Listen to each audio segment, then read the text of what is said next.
Hello students, welcome to my channel geography learning dot Partha. যারা যারা চ্যানেলটি সাবস্ক্রাইব করনি তারা সাবস্ক্রাইব করে নিবে।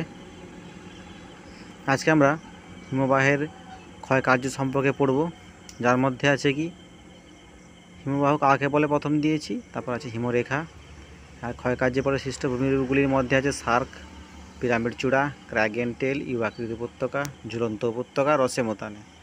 চলো তাহলে শুরু করা যাক। হিমবাহের ক্ষয়কার্য সম্পর্কে জানার পূর্বে আমরা হিমবাহ কাকে বলে সেই সম্পর্কে জেনে নিব।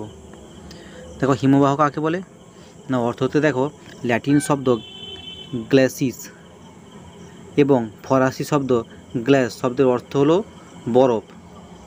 তার থেকে গ্লেশিয়ার শব্দটি উৎপত্তি হয়েছে। এই গ্লেশিয়ার বা হিমবাহ কাকে বলে? মাধ্যাকর্ষণ শক্তির টানে স্থলভাগের উপর দিয়ে অতি ধীর গতিতে প্রবহমান তুষার বা কঠিন বরফকেই বলে হিমবাহ। এবারে এই হিমবাহ গুরুত্ব কী না, পৃথিবীর সুপেয় জলের বৃহৎ ভাণ্ডার। 2, হিমবাহ নিত্যবহ নদীর উৎসস্থল। আর 3 হচ্ছে কি, হিমবাহ গলনে পর্বতের উপর হ্রদ এবং উপত্যকার সৃষ্টি হয়। তার মানে এই গুরুত্ব থেকে তোমরা দেখতে পাচ্ছ যে যেহেতু হিমবাহটা সারা বছরই আমরা পর্বতের চূড়ায় লক্ষ্য করি, তাই সেটা যখন গলন হচ্ছে, সেই গলনের ফলে কী হচ্ছে না, নিত্যবহ নদী, যে নদীতে সারা বছর জল থাকে, সেই নদীর সৃষ্টি হচ্ছে এবং এছাড়া হ্রদের সৃষ্টি হচ্ছে কিছু কিছু। তারপর দেখো হিমরেখা। এই হিমরেখা কাকে বলে? সংজ্ঞা দেখো, যে সীমারেখার উপরে অত্যধিক শীতলতার জন্য জল জমে বরফে পরিণত হয় এবং যার নিচে তুষার গলে যায়, সেই কাল্পনিক সীমারেখাকে বলছে হিমরেখা। তোমরা ছবির সঙ্গে সম্পর্ক করে দেখলে বুঝতে পারবে হিমরেখা সম্পর্কে কী লেখা আছে। অবস্থান দেখো, মেরু প্রদেশে ও উচ্চ পার্বত্য অঞ্চলে হিমরেখা অবস্থান লক্ষ্য করা যায়। কারণ কি, এগুলো মেরু প্রদেশ এবং উচ্চ পার্বত্য অঞ্চলে উচ্চতাটা বেশি, আর উচ্চতা বেশি হওয়ার সঙ্গে সঙ্গে সেই জায়গাটা হিমরেখা বা তুষারের সৃষ্টি হয়। নিয়ন্ত্রক কি? অঞ্চলটির অবস্থান, ঢাল, উচ্চতা, ঢালের প্রকৃতি, বায়ুর গতি, উষ্ণতা, জলীয় বাষ্পের পরিমাণের উপর ইত্যাদির উপর নির্ভর করে থাকে। এটাই হচ্ছে কি না, নিয়ন্ত্রণ করে থাকে। এবার এই হিমরেখা সর্বত্র সমান উচ্চতায় বিরাজ করে না, অক্ষাংশভেদে এর উচ্চতা তারতম্য ঘটে থাকে। তোমরা দেখলে বুঝতে পারবে। নিরক্ষীয় অঞ্চলে হিমরেখা কি 6000 মিটারে অবস্থান করে, উপক্রান্তীয় অঞ্চলে 3000 থেকে 5000 মিটার। একই রকম নাতিশীতোষ্ণ অঞ্চলে 2700 মিটার, মেরু অঞ্চলে 600 মিটার। এই অবস্থায় ওই সব অঞ্চলগুলোতে হিমরেখার অবস্থান লক্ষ্য করা যায়। ছবি দেখলে তোমরা বুঝতে পারবে যে কাল্পনিক রেখাটা রয়েছে, সেই কাল্পনিক রেখার উপরেই তুষার জমা আছে, তুষার এবং তার কাল্পনিক রেখার ঠিক নিচেই, তার নিচে কী হচ্ছে না, সেই তুষারটা গলে জলে পরিণত হচ্ছে। তার এই যে কাল্পনিক রেখাটা মাঝখানে আছে, ওটাকে বলা হচ্ছে কি না, হিমরেখা।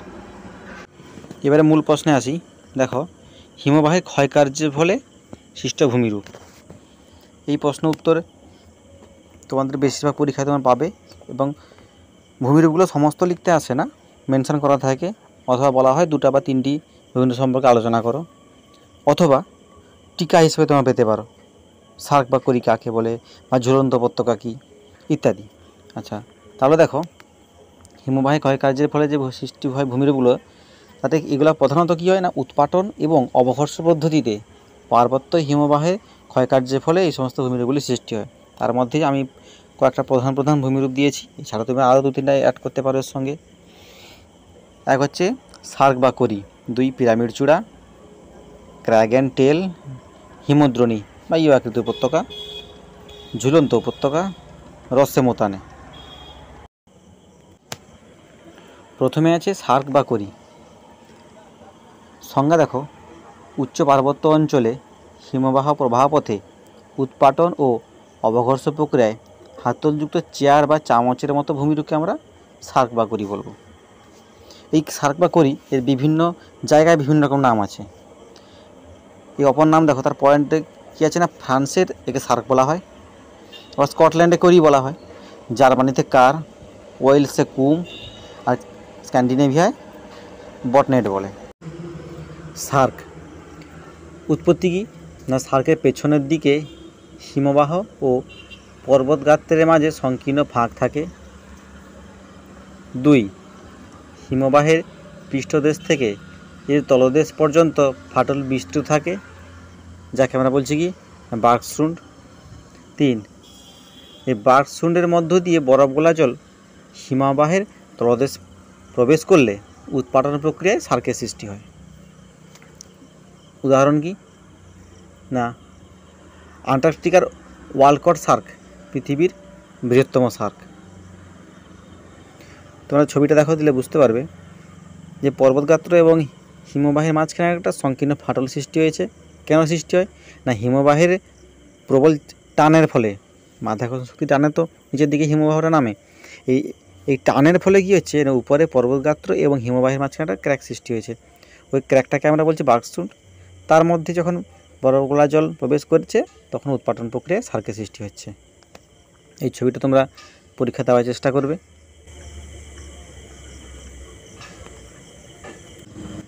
তারপর দেখো পিরামিড চূড়া। সংজ্ঞায় কী লেখা আছে না, চারদিকে করি ও অ্যারেটযুক্ত মধ্যভাগের শৃঙ্গকে পিরামিড চূড়া বলা হয়। চারদিকে তোমরা দেখতে পাবে, যদি করি অবস্থান করে, একটা পর্বত শিখরে চারদিকে করি অবস্থান করলে ও অ্যারেট অবস্থান করলে যে মধ্যভাগে যে শৃঙ্গটা লক্ষ্য করা যায় ওটাকে আমরা বলছি কি না পিরামিড চূড়া। চূড়ার মতো অবস্থান করছে। গঠন প্রক্রিয়া কি, 3 বা তার অধিক করি হিমবাহ উৎপাদন প্রক্রিয়ায় মস্তক দেশের দিকে ক্ষয় করলে পিরামিড চূড়া সৃষ্টি হয়। উদাহরণ দেখো, মাটারহর্ন, ভিসহর্ন সুইজারল্যান্ডের বিখ্যাত পিরামিড চূড়া। তোমরা ছবিটা দেখো, ছবিটা দেখলে বুঝতে পারবে যে এইখানে কতগুলো সার্কের সৃষ্টি হয়েছে। এখানে একটা সার্ক আছে, এখানে একটা সার্ক আছে, এদিকে আছে, পরপর চতুর্দিকে সার্ক আছে। সার্ক থাকার ফলে কি ক্ষয় কাজের মাধ্যমে মাঝখানে যে চূড়াটা, এটা কি হচ্ছে না, এটা চূড়ার আকারে অবস্থান করছে শৃঙ্গটা, একে আমরা বলছি কি না পিরামিড চূড়া। Crack and tell. সংজ্ঞা দেখো, সংজ্ঞায় কী আছে না, হিমবাহের গতিপথে কঠিন আগ্নেয় শিলা ও কোমল পাললিক শিলা অবস্থান করলে কঠিন শিলা পেছনে কোমল শিলাকে ক্ষয় থেকে রক্ষা করে। এর কঠিন শিলাকে আমরা বলছি ক্র্যাক, কিন্তু পেছনে যে মৃদু ঢালের মতো কোমল শিলা থাকে তাকে আমরা বলছি টেল। বৈশিষ্ট্য কি না, 1 দেখো, কঠিন শিলাস্তূপের পশ্চাতে কোমল শিলা অবস্থান করতে লক্ষ্য করা যায়। টেল অংশটি ক্র্যাগের কাছে মোটা ও দূরের দিকে ক্রমশ সরু হয়। কারণ কি, ক্র্যাগ একটা কি না, ক্র্যাগ হচ্ছে কঠিন শিলা। কঠিন শিলা হওয়ার জন্য তার পশ্চাতে কোমল শিলা অবস্থান করছে এবং সেটা ক্ষয় কম পাচ্ছে, তাই এটা মোটা হয়। টেলটা ক্র্যাগের পেছনে মোটা হয়, দূরের দিকে গেলে ক্রমশ সরু হতে থাকে। আচ্ছা, উদাহরণ কি না, স্কটল্যান্ডের মিডল্যান্ড উপত্যকায় ক্র্যাগ অ্যান্ড টেল লক্ষ্য করা যায়। তো ছবি দেখো, ছবি দেখলে বুঝতে পারবে যে ক্র্যাগ অ্যান্ড টেল কীভাবে সৃষ্টি হয়েছে। হিমদ্রোণী বা ইউ আকৃতির উপত্যকা। সংজ্ঞা দেখো, সংজ্ঞাতে কী লেখা আছে না,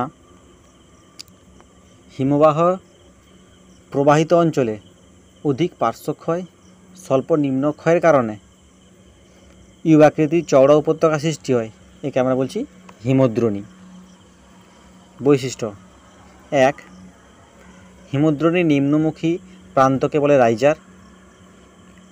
হিমদ্রোণীর সমতল ও ঊর্ধ্বমুখী অংশকে ট্রেড বলে। উদাহরণ দেখো, হিমালয়ের রূপকুণ্ড হিমদ্রোণী উদাহরণ।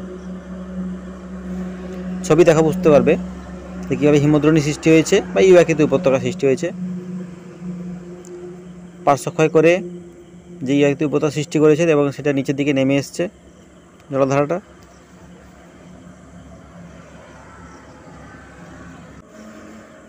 ঝুলন্ত উপত্যকা।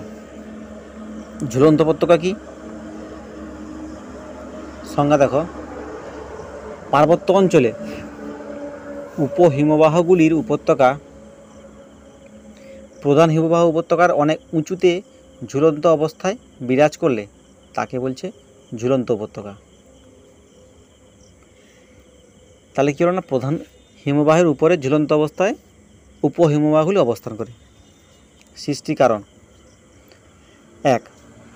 মূল উপত্যকা হিমবাহতে বহু উপহিমবাহ এসে পড়লে মূল উপত্যকা হিমবাহের বরফের পরিমাণ বৃদ্ধি পায় এবং নিম্ন ক্ষয়ের ফলে মূল উপত্যকা হিমবাহ গভীর হয়। 2. অপরদিকে উপহিমবাহের বরফ কম হওয়ায় নিম্ন ক্ষয় ও কম হয়, ফলে গভীরতাও কম হয়। 3. সকল উপত্যকাগুলি বরফমুক্ত হওয়ার পর উপহিমবাহ উপত্যকাগুলি মূল উপত্যকার উপর ঝুলন্ত অবস্থায় বিরাজ করে। উদাহরণ কি না, আমাদের হিমালয়ের অলকানন্দা অঞ্চলে কুবের নামক একটি ঝুলন্ত উপত্যকা রয়েছে। ছবি দেখো, ঝুলন্ত উপত্যকা, মূল হিমবাহটা গেছে এবং উপহিমবাহগুলো এসে মূল হিমবাহের সঙ্গে মিশেছে এবং সেটা ঝুলন্ত অবস্থায় অবস্থান করছে। রসেমোতানে